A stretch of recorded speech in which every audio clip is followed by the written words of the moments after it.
Good evening and many thanks for joining us. You're watching QTV. We're broadcasting live from our studios on Caraba Avenue, and this is the news with me, Ansmana Soyanyasi. Here are the main news headlines. There has been chaos, travel disruption, and long queues at petrol stations as marketing companies in the country withhold the sale of fuel to the public. At a press conference on Thursday, the Gambia government updated the public about work progress on the much talked about multi-million-dollar Banjul rehabilitation project. The Central Bank of the Gambia announced an increased 1 percentage point in the monetary policy rate to 12% during its Monetary Policy Committee quarterly meeting on Thursday. And in international news, the opposition in the recently concluded elections in Angola is seeking to nullify the results, citing irregularities. And in sports news, the Gambia under-20 team's fine run in the WAFU Zone A tournament in Mauritania was consolidated with an emphatic 4-1 win against Liberia in their second group game. Well, stay tuned as we bring you more on this and other stories.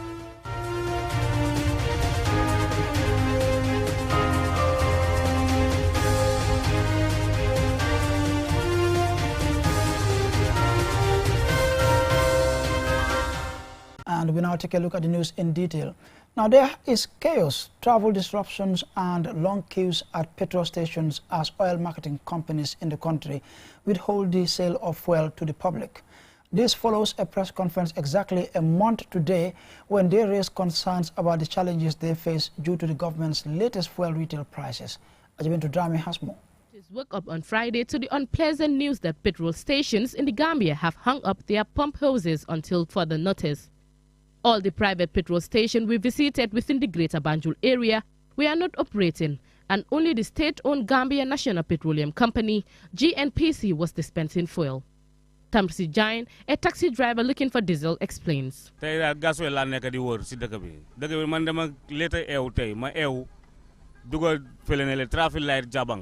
been looking for a place to buy gas oil. I woke up late yesterday. I went to traffic light at Sukuta Jabang Road and I was told there was no fuel. I came to Westfield and it's the same news. I cannot understand this. This has become frequent now. If they want to increase the fuel price, let them increase it so that we can carry on with our work rather than hoarding the fuel. At the moment, my fuel gauge is indicating red. I have to park my car now until fuel is available. Mama Dinget, also a taxi driver, expressed his frustration. I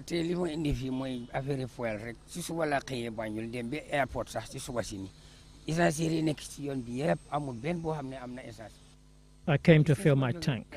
I went to Banjul in the morning and to the airport, but there's no gas station operating. So I decided to come to a petrol station at Westfield, but no one is operating.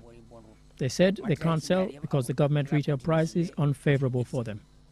That is really bad because it will take our country backwards. I operate in Banjul and I'm here at Westfield. I can't drive to Banjul, so I will park my car here until they resolve their issues. We saw long queues at the Gambia National Petroleum Company, GNPC, the only station selling fuel. We noticed that due to the high demand, they are selling only $1,000 of fuel to each person. At some point, scuffles broke out that nearly ended in fisticuffs. Laming Bojang came to buy fuel at GNPC.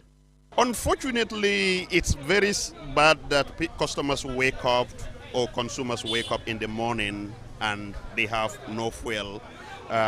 People have businesses to do, people have activities to carry on. It's really unfortunate to stand at a queue for more than an hour just to have access to fuel. It's unfortunate. Unfortunately, I do not have any information. I just wake up to this. I need fuel to go to Banjul. I couldn't get to Banjul because I need fuel. So I don't even know what is happening. Everywhere I pass, there is no fuel. Everywhere I pass, there is no fuel.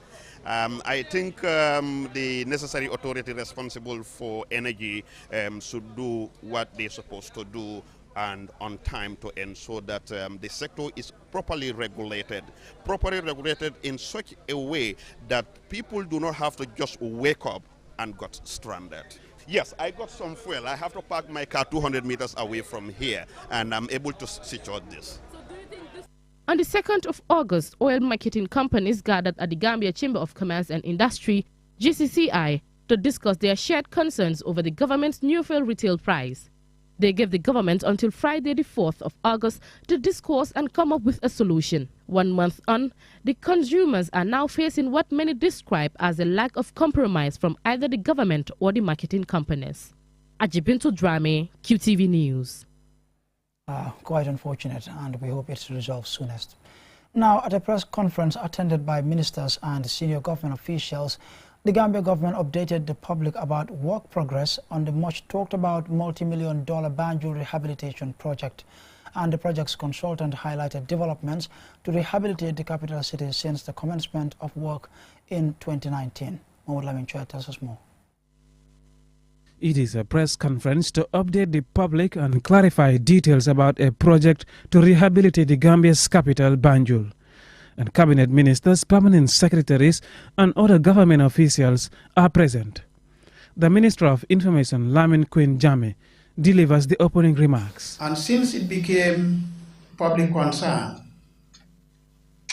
His Excellency sanctioned that a press conference of this nature at magnitude must be called upon. To shed light on the progress of the Banjul Rehabilitation Project is Karamo Jete of Studi International, the project's consultant and resident engineer. He begins by contrasting the current condition of Banjul with how it was when the project began in 2019. By Megabank, Wellington Street, before and after. The next one is Anglesey Street, before and after.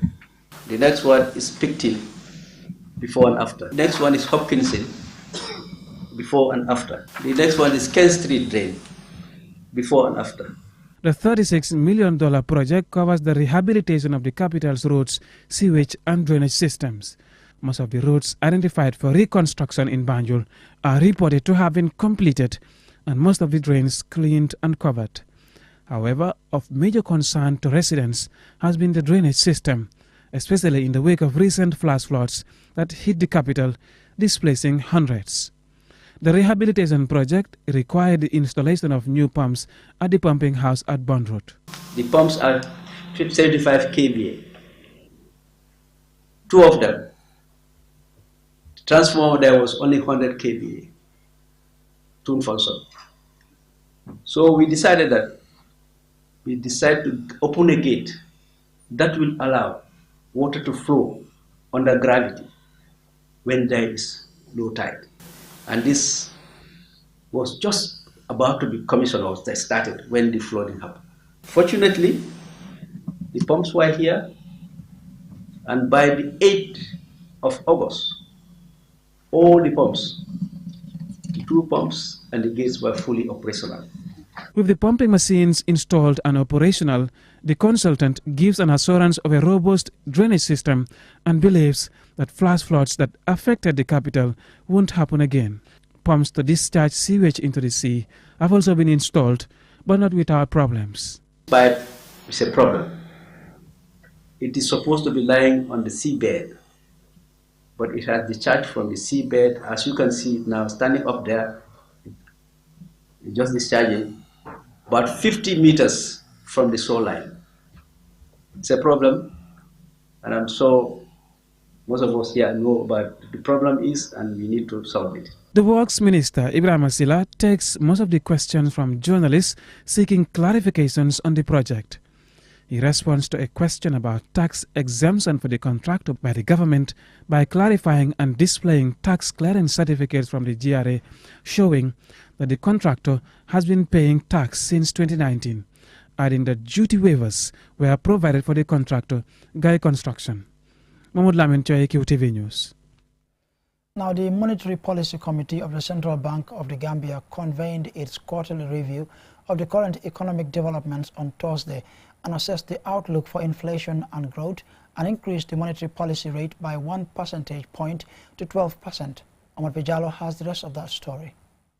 The governor of the central bank, Buha Sedi, said the global economic outlook remains challenging as growth has weakened further, with an increasing risk of recession in major economies around the world.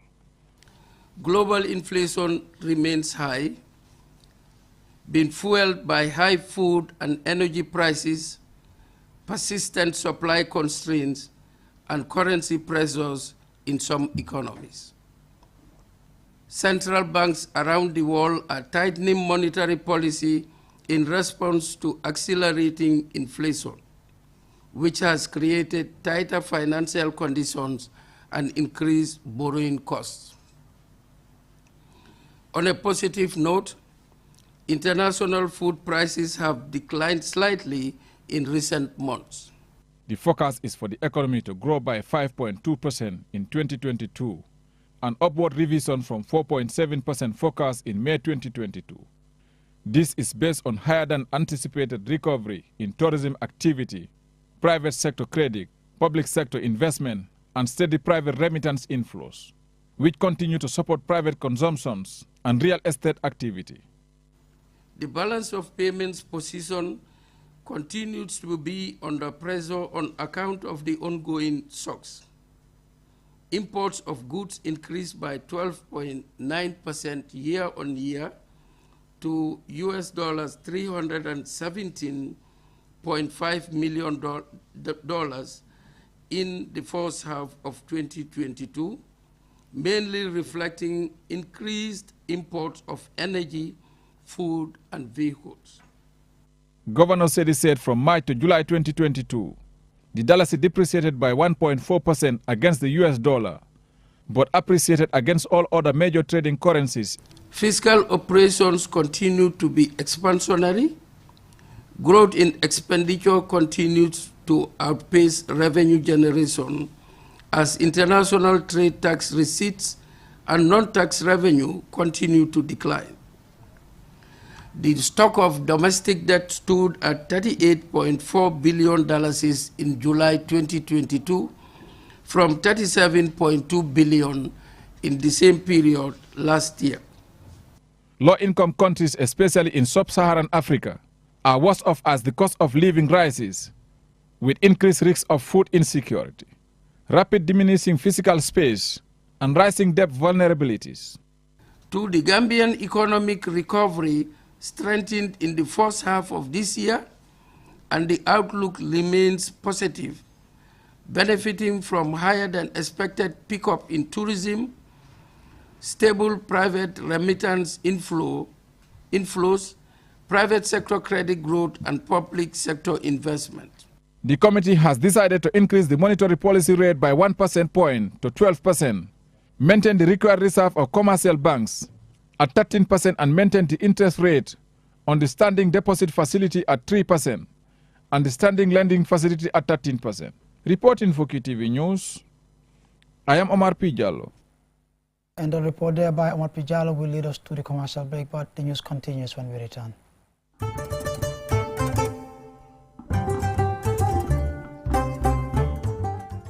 The Ministry of Health, in collaboration with partners, will be embarking on another countrywide COVID-19 vaccination campaign from 11 to 28 August 2022. Vaccination teams will be deployed to public places such as community bantabas, health facilities, schools, markets, crossing points, and other strategic locations. All eligible people aged 12 and above are encouraged to come out and be vaccinated. Vaccination teams will be administering 3 types of vaccines, namely Johnson & Johnson, Pfizer, and Sinopharm, all of which are safe and effective in preventing severe COVID-19 infection, hospitalization, and death. For more information, call the ministry's toll-free number 1025.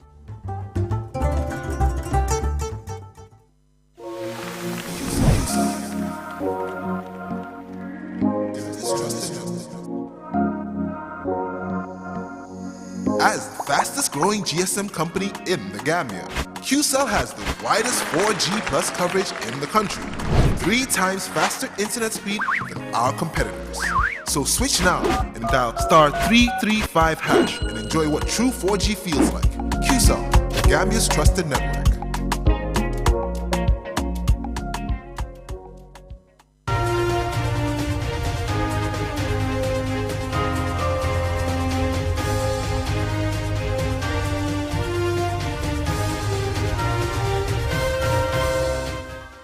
And thanks for staying with us. Be reminded you're following QTV News and we're broadcasting live from our studios on Caraba Avenue. Now, the Ministry of Higher Education, Research, Science and Technology on Wednesday received communication campaign tools developed by the National Technical Team and ACE Communications to help improve technical and vocational education and training. TVET. Omar Pijalo again. Research shows many Gambians perceive TVET as a second-best option in comparison to general or academic education. In a bid to change this perception, MOHAS engaged a communications management, training and multimedia consultancy firm to support the implementation of the youth empowerment through TVET by developing communication campaign tools. Fatim Baji, the CEO of ASI Communications, said ASI was tasked to develop a sustainable strategy for proper communications to change the perception of TVET among Gambians. Gambia is in a journey to build a strong economy and a business landscape. But this requires the growth of corporations, SMEs, and more than anything, skilled workers. One of the most important aspects of this growth for the nation is how we can train and have more skilled workers. Skilled workers will gain opportunities through TVET, not only for training, but we all see them in apprenticeship, and ideally they will end up easily with employment.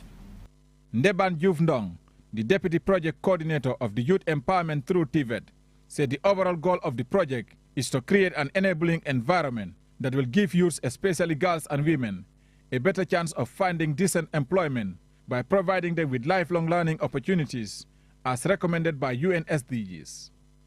The related activities planned for the realization of these outcomes are development of a TVET policy, development and review of TVET curricula, provision of modern industry standard equipment to GTTI, now USET, for training, upgrading teacher training institutions and teacher training, strengthening the TVET management information system, creation of an incubator system, organization of a national skills competition, and guidance and communication to change perceptions of TVET, the achievement of which we are here to celebrate. Mukhtar M.Y. Dabo, the Deputy Permanent Secretary at the Ministry of Higher Education, Research, Science and Technology, reveals that TVET centers, somewhat tarnished reputations, stems largely from their own deficiencies and a poor public image, which is why they are the last option for students rejected by universities. In addition to improving the public image and general perceptions of TVET in society, there is also a need to look at exogenous factors such as the economy, the support systems for entrepreneurship, demographics, the labor market, and the wider education system vis-a-vis the market value or the quality and attractiveness of TVET programs. The handing over of these communication campaign tools is part of activities to fully implement the task embedded within Activity 8 of the Youth Empowerment through TVET in the Gambia policy, which is funded by the Korean agency KOICA and supported by UNESCO. Reporting for QTV News, I am Omar Pijalo. And we now take a look at international news in a moment.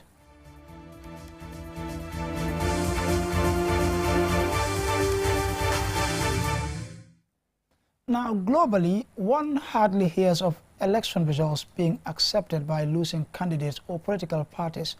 It is therefore no surprise to hear that the opposition in the recently concluded elections in Angola is seeking to nullify the results, citing irregularities. Jennifer Sonko has more. According to the Electoral Commission, the People's Movement for the Liberation of Angola won the election with 51.7% of the votes. The party won 124 of the 220 seats in the country's parliament, which is far fewer votes than in previous elections, while the opposition National Union for the Total Independence of Angola captured an impressive 44% of votes and 90 parliamentary seats. The rest of the votes went to some of the smaller parties that contested the election. The overall turnout was at 54%, showing the high level of voter apathy. Even before the official announcement and following a claim of victory by the MPLA, the UNITA signaled it will reject such a result. Now the opposition has formally sought to nullify the results. The MPLA has been the only party to have governed the country since its independence from Portugal in 1975. However, It saw its poorest showing in any election since then. In this year's ballot, with its share of the vote down from its 61% of the vote in 2017. We have taken legal action to annul the election, said the chairman of the UNITA and presidential candidate Adalberto Costa Jr. on Twitter on Friday. The party states that there were discrepancies between the party's own count and the commission's tally. Furthermore, 4 out of the 16 electoral commissioners did not sign off on the final results, increasing doubts about the fairness and transparency of the elections. Angola is Africa's second largest oil producer and has rich diamond deposits, but most of the southern African country's 34 million people remain in poverty according to the UN, and unemployment is currently above 30%. Reporting for QTV News, I am Jenna Bosonko. And now here's some exciting sports news.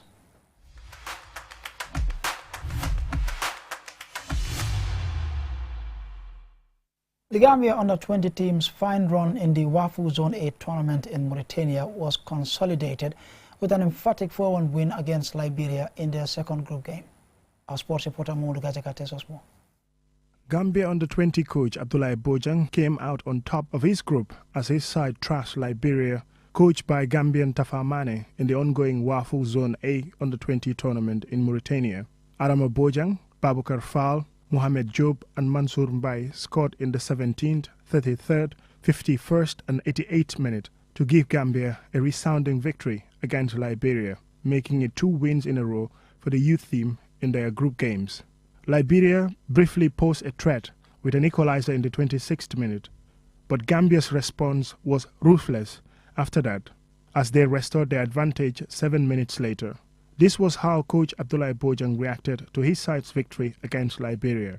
Actually very happy that we win the game because this will take us to another level because as I said, when Senegal drew yesterday, day before yesterday, we knew that if we win, we're going to top the table, and it's very important coming as a defending champion. We need consistency, we need to win our game. At the end of the day, winning the game would help us to make it easier for us to qualify. Our aim and objective is to qualify to the next game, next day, but we took it game by game, as I said. So coming into the game, we know the importance of the game. Defending champions Gambia opened the tournament with a 2-0 win against Cape Verde. The Gambia won the 2021 WAFU Zone A Under-20 football tournament trophy, following a 4-3 post-match penalty shootout victory over the host Senegal. The match had ended 2-2 in regulation time in a tightly contested final played in chess. With a good winning start in the 2022 tournament, fans are hoping that the young Scorpions' brilliant performances will continue throughout the tournament to retain the trophy. Moudou Gajaga, QTV News. Well, congratulations to the young Scorpions, and we wish them all the best of luck for the rest of the tournament. And I'm afraid that's all about it for this bulletin, but before we take a leave of you, here's a recap from main headlines. Now, there has been chaos, travel disruption and long queues at petrol stations as oil marketing companies in the country withhold the sale of fuel to the public. At a press conference on Thursday, the Gambia government updated the public about work progress on the much talked about multi-million-dollar Banjul rehabilitation project. The Central Bank of the Gambia announced an increase of 1 percentage point in the monetary policy rate to 12% during its Monetary Policy Committee quarterly meeting on Thursday. And in international news, the opposition in the recently concluded elections in Angola is seeking to nullify the results, citing irregularities. In sports news, the Gambia under-20 team's fine run in the WAFU Zone A tournament in Mauritania was consolidated with an emphatic 4-1 win against Liberia in their second group game. That's it for this bulletin. Do join us tomorrow for more news. Thanks for watching.